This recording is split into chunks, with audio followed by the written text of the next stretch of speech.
పిల్లలు తెలుగు సంధిలో అకార సంధి చెప్పుకున్నాం. ఈ తరగతిలో ఈ భాగంలో మిగతా ఇకార సంధి ఉకార సంధి గురించి చెప్పుకుంటాం. ఇకార సంధి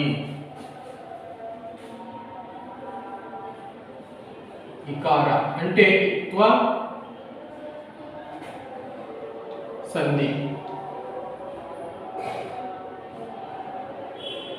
ఇత్వం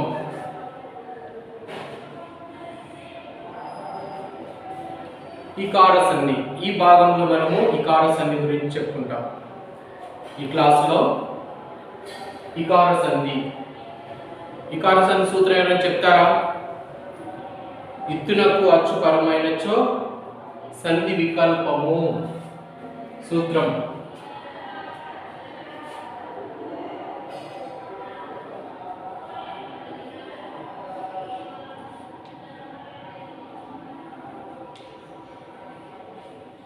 ఇత్తునకు అచ్చు పరమైనచో సంధి వికల్పము. వైకల్పికము అని ఇప్పుడు చెప్పుకున్నాం. ఇకార సంధి లేదా ఇత్వ సంధి, ఇత్వము ఇత్తు కాబట్టి ఇత్వ సంధి కూడా అనొచ్చు. ఇత్వ సంధి లేదా ఇకార సంధి సూత్రం ఏంటి? ఇత్తునకు అచ్చు పరమైనచో సంధి వికల్పము. వికల్పం అంటే ఏం చెప్పుకున్నాము? వికల్పం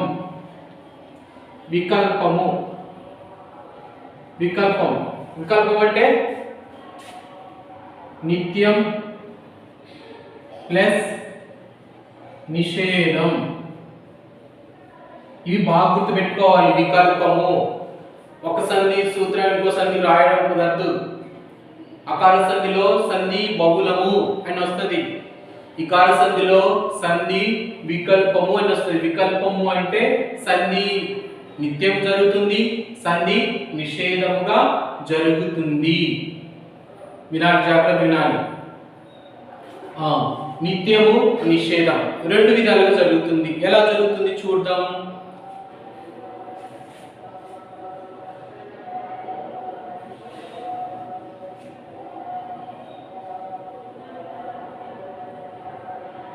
ఏమంటే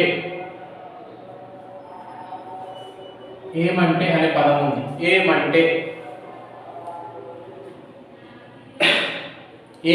అనే పదం.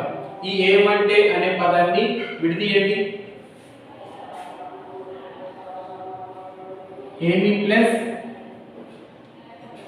అంటే కదా, ఏమి ప్లస్ అంటే చూడండి. పూర్వపదంలో చివరి అక్షరం యొక్క స్వరము ఈ ఇత్వం.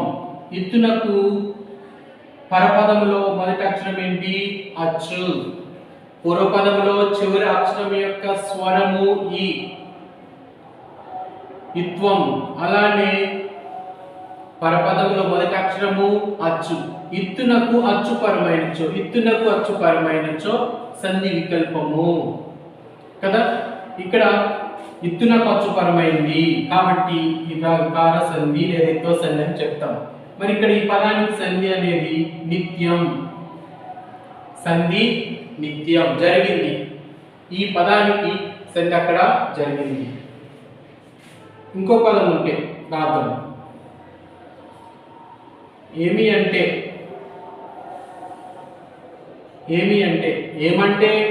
అదే అర్థము. ఏమి అంటే అనేది కూడా అదే అర్థం.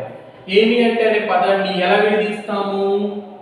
ఏమి అంటే అనే పదాన్ని ఏమి ప్లస్ అంటే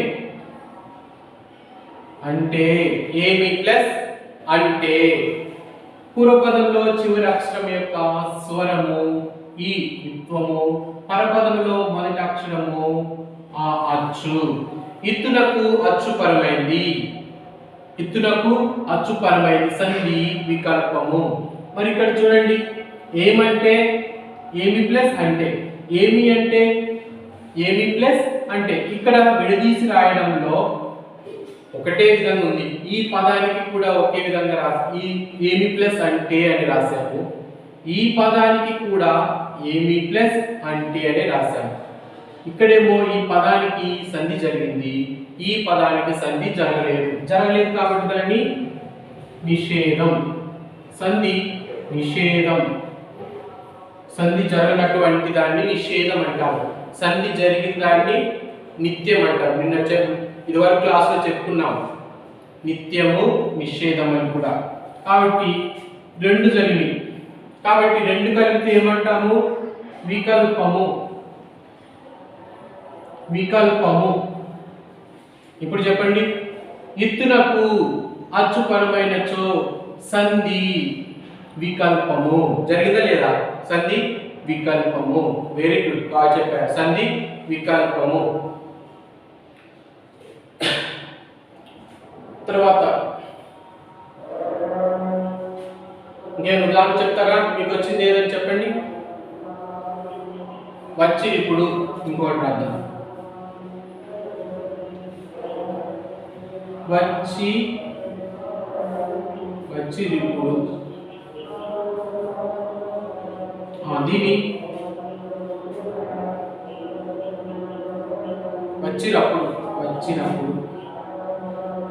వచ్చినప్పుడు అనేది వచ్చినప్పుడు విడిదీసి రాస్తే వచ్చిరి ప్లస్ అప్పుడు. వచ్చిరి ప్లస్ అప్పుడు కదా. పూర్వపదంలో చివరి అక్షరం యొక్క స్వరము ఈ ఇత్వము, పరపదంలో ఆ అచ్చు. ఎత్తునకు అచ్చు పరమైంది. ఇక్కడ ఈ పదానికి సంధి జరిగిందా జరగలేదా? నిత్యం జరిగింది, సంధి జరిగింది. ఇలాంటి పదం ఇంకోటి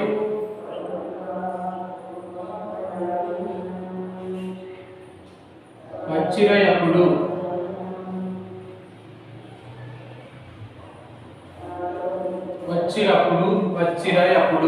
వచ్చిరయప్పుడు అంటే వచ్చిరి. ఇక్కడ వచ్చిరప్పుడు వచ్చిరి అప్పుడు రెండు ఒకటే. వచ్చినప్పుడు అంటే అప్పుడు వచ్చారు కదా. వచ్చిరి అప్పుడు అది కూడా అప్పుడు వచ్చారు అని అర్థం కదా. అప్పుడు వచ్చారు అంటే పాస్ట్ టెన్స్ లోనే చెప్పబడింది. దీన్ని మరి ఎలా రాయవచ్చు? విడిదీయండి. వచ్చిరి ప్లస్ అప్పుడు చూడండి. వచ్చిరి అప్పుడు వచ్చిరి ప్లస్ అప్పుడు. పూర్వపదంలో చివరి అక్షరం స్వరము ఈ ఇత్వము, పరపదము అచ్చు. ఇత్తునకు అచ్చు పరమైన సంధి వికల్పము. మరి ఇక్కడ సంధి ఈ పదానికి వచ్చినప్పుడు అనే పదానికి విడదీసినట్టుగానే ఈ పదానికి వచ్చిరి అప్పుడు అనే పదాన్ని కూడా విడదీశాం. కాబట్టి సేమ్ ఉంది, కానీ ఇక్కడ ఈ పదానికి సంధి జరగలేదు కాబట్టి నిషేధం. ఈ రెండు కలిపితే వికల్పం. ఓకేనా పిల్లలు? అర్థమైందా? రాసుకోండి, రాసుకోండి, త్వరగా రాసుకోండి. ఈ కారసంధి అయిపోయింది, తర్వాత ఉకార సంధి చెప్పుకుంటాం. రాసుకోండి.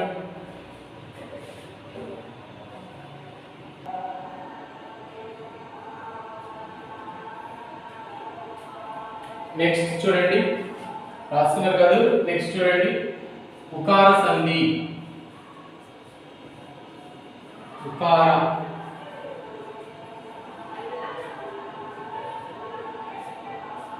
ఉత్వ సంధి. సూత్రం ఉకార సంధికి సూత్రం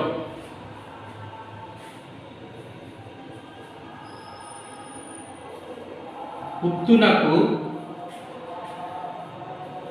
అచ్చు పరమైనచో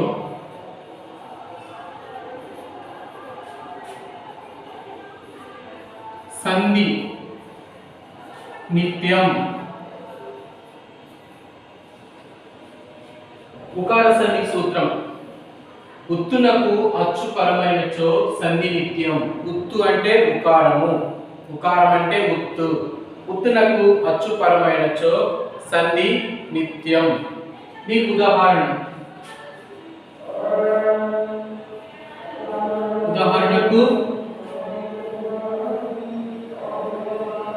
రాముడతడు, రాముడతడు, రాముడతడు. ఈ పదాన్ని విడదీస్తే ఎలా విడదీయవచ్చు? రాముడు ప్లస్ అతడు, రాముడు ప్లస్ అతడు.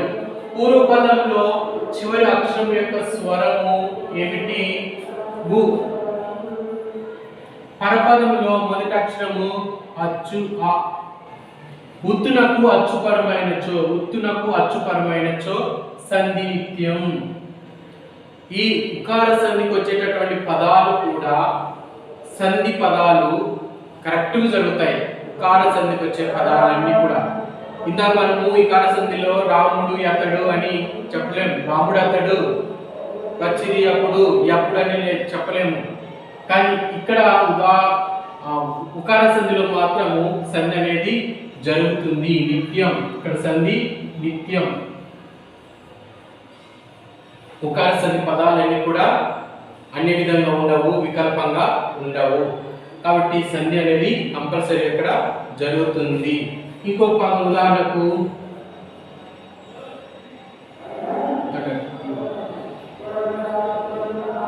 అతడట్లు, అతడట్లు అంటాం కదా, అతడట్లు ఉంటాడు, ఎట్లు ఉంటాడు అంటాం కదా, అతడట్లు. విడిది చెప్పండి. అతడు, అతడు ప్లస్ అట్లు. ఏ అట్లు? ఒప్పట్ల, అట్లు. అట్లు అంటే విడిది. అతడు ప్లస్ అట్లు, అట్లు. అట్లు అంటే అట్లు పోసే అట్లు, మనం తినట్టు కాదు. అతడు అట్లు, అతడు ప్లస్ అట్లు కదా. పూర్వపదంలో చివరి అక్షరం యొక్క స్వరం ఏంటి? స్వరం, అక్షరం కాదు, స్వరం ఏంటి? ఉ. అతడు ఉ. ఉత్తునకు అచ్చు. పరపదంలో మొదటి అక్షరం ఏంటి? ఆ. ఉత్తునకు అచ్చుపరమైంది, ఉత్తునకు అచ్చుపరమైంది కాబట్టి సంధి నిత్యం. ఉత్తునకు అచ్చుపరమైంది కాబట్టి సంధి నిత్యం. ఓకే. తర్వాత సంధి ఏంటి? తర్వాత సంధి త్రిక సంధి. త్రిక సంధి కూడా రాసుకోండి.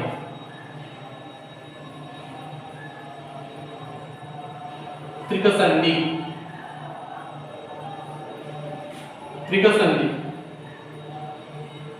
సూత్రం. త్రిక సంధికి సూత్రం,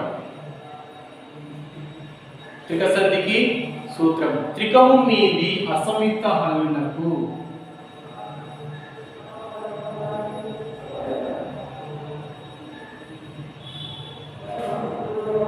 అసంయుక్త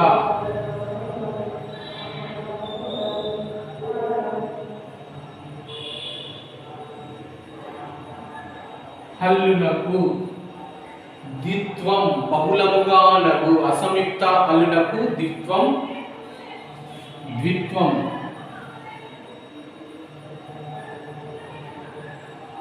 ద్విత్వం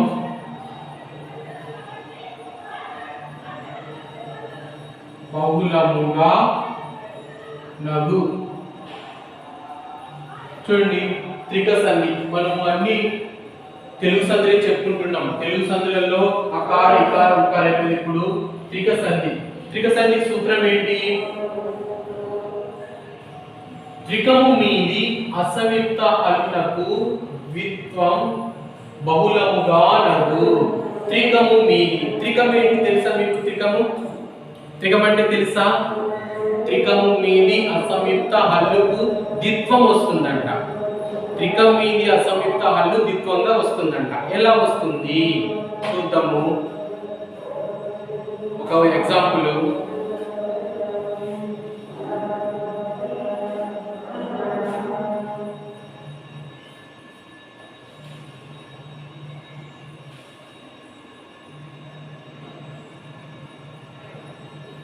ఉదాహరణకు ఆ ప్లస్ విధము, ఆ ప్లస్ విధము. ఆ అనేది ఒక పదం, విధము అనేది మరొక పదం. ఆ ప్లస్ విధము. సూత్రం త్రికం మీద అసంయుక్త హల్లుకు ద్విత్వము బహుళంగా వస్తుంది. ఈ రెండు పదాలు మనము కలిపి రాస్తే ఎలా రాయవచ్చు? రెండు పదాలు కలిపి రాస్తే ఎలా రాయవచ్చు? అవిధమా, ఆ ప్లస్ విధము. ఆ విధమా ఏవి రాయొచ్చు? ఆ విధం కాదు, అవిధము. అవిధము, అవిధము. చూడండి ఇక్కడ ద్విత్వం వచ్చేసింది. ఇక్కడ అసలు ఏం లేదు. మరి ఇక్కడ ముందున్నటువంటి పరపదములు ఉన్నటువంటి అక్షరం ఆ ఇక్కడ వచ్చేసరికి ఈ రెండు పదాలు కలిపినప్పుడు ఎలా ఏర్పడింది? హ్రస్వ అక్షరంగా ఏర్పడింది. ఆ కాస్త ఆ అయింది. అలాగే ఇక్కడ విధము అసంయుక్త హల్లు, అసంయుక్త హల్లు. చూడండి త్రికం మీద అసంయుక్త హల్లు ద్విత్వంగా మారింది. త్రికం మీద అసంయుక్త హల్లు ద్విత్వంగా మారింది.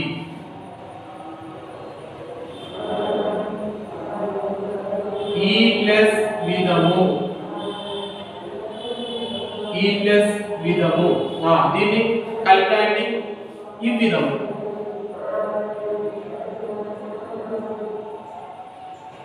ఈ విధము కదా. ఇది కూడా అవిధము, ఈ విధము. ఈ ప్లస్ కడ ఇక్కడ అని రాస్తాం, అవునా? ఈ ప్లస్ కడ ఇక్కడ, ఇది కూడా వస్తుంది. త్రికం మీది అసంయుక్త హల్లు ఎలా మారింది? ద్విత్వంగా మారింది. ద్విత్వంగా మారింది. బహుళంగా అంటే బహుళంగా అంటే ఇందాక మనం చెప్పుకున్నాం బహుళం అంటే. దాంట్లో ఏమొచ్చింది? బహుళం అంటే నిత్యం అనేది వచ్చిందా లేదా? బహుళం అంటే కాబట్టి నిత్యము ఉంది. ఏ ప్లస్ కడ, ఏ ప్లస్ కడ, ఏ ప్లస్ కడ. ఏ అంటాం. ఇది కూడా ఒక అక్షరం, ఒక పదం అవుతుంది. ఇది కూడా ఒక అక్షరమే కానీ పదం అవుతుంది. ఇక్కడ ఈ ఆ అంటాం కదా అక్షరం. తర్వాత ఏ కడ అంటే కొంచెం దూరంలో ఉంటుందని కడ అంటాం. ఎక్కడ అంటాం? ఇక్కడ ఉన్నదాన్ని ఇక్కడ అంటాం, దూరంలో ఉన్నదాన్ని ఎక్కడ అంటాం. కాబట్టి ఏ ప్లస్ కడ. దీన్ని కలిపి రాస్తే ఏమవుతుంది? ఎక్కడ. చూడండి ద్విత్వాక్షరము వచ్చింది. ఈ మూడు ఉన్నాయి కదా, ఆ ఈ ఏ, ఆ ఈ ఏ, ఆ ఈ ఏ.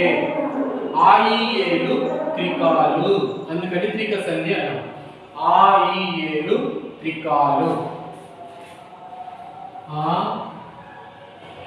ఈ ఏలను త్రికములు అందురు, త్రికాలు అంటారు. ఓకేనా పిల్లలు? అర్థమైందా? ఆ ఈ ఏలను త్రికాలు అంటారు. త్రికం మీది అసంయుక్త హల్లు ఏమవుతుంది? ద్విత్వంగా మారుతుంది. ఇక్కడైతే పదములో ద్విత్వాక్షరం లేదు. ఆ ప్లస్ విధము, ఈ ప్లస్ విధము, ఏ ప్లస్ కడ, ఇవి కలిపి రాసినప్పుడు ద్విత్వాక్షరంగా మారుతున్నాయి, ద్విత్వాలకు వచ్చాయి. కాబట్టి త్రికం మీద అసంయుక్త హల్లు ద్విత్వంగా మారుతుంది. కాబట్టి త్రిక సంధి. త్రికాలను వేటిని అంటారు? ఆ ఈ ఏలను త్రికములు అందురు. నోట్ చేసుకోండి.